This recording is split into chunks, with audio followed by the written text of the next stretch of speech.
आज 2:15चा जो शो आहे देऊळ बंटूचा, मी आज पाहून आलो शो देऊळ बंटू. आणि मी पहिल्यांदा सांगतो व्हिडिओ चालू होण्याच्या आधीच, कारण प्रत्येकाचा पर्स्पेक्टिव्ह जो रिव्ह्यू करण्याचा किंवा सांगण्याचा जो पर्स्पेक्टिव्ह असतो तो वेगवेगळा असतो.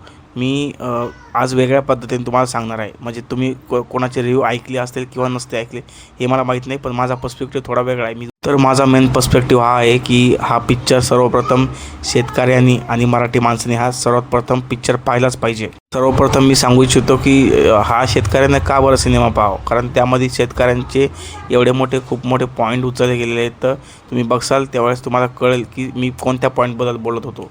अजून एक गोष्ट आहे, मराठी ऑडियन्सनं हा पिक्चर का बघायला पाहिजे याचं सर्वात मेन कारण म्हणजे काय, अजूनही काही असे डायरेक्टर असे आहेत की आपल्या मराठी सिनेमाला त्यांनी ग्रँड लेवलवर ग्रँड स्केलला रिलीज करण्याचा प्रयत्न केलेला आहे.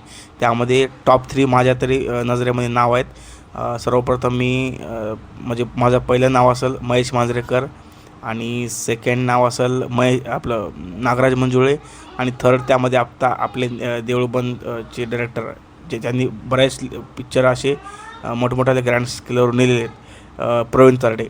म्हणजे आउटस्टँडिंग पिक्चर आहे. तुम्ही बघताना तुम्हाला म्हणजे एकदम जे प्रवीण तरडेंच्या ज्या पत्नी आहेत देऊळबंद 2मध्ये, यार काय खतरनाक ॲक्टिंग केली त्यांनी.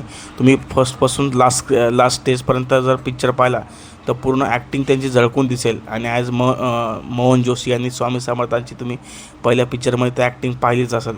सर्वात मेन मुद्दा म्हणजे यामध्ये बरेच असे मराठी ॲक्टर आहेत ज्यांनी गेस्ट अपीअरन्स म्हणून काम केलेले. आता मी ते स्पॉइल तर करत नाही.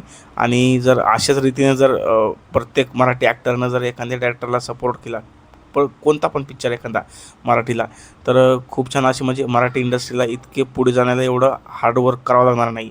खूप छान म्हणजे इतका भारी सिनेमा आहे. तुम्ही बघा, अवश्य बघा एकदा देऊळ बंटू. आणि मूवी संपताना लगेच उठून जाऊ नका, कारण एक लास्टला एक गेस्ट अपीअरन्स आहे तुमच्यासाठी. म्हणजे पिक्चरचा एक क्लू दिलेला आहे की समोरचा पण पिक्चर येणार आहे.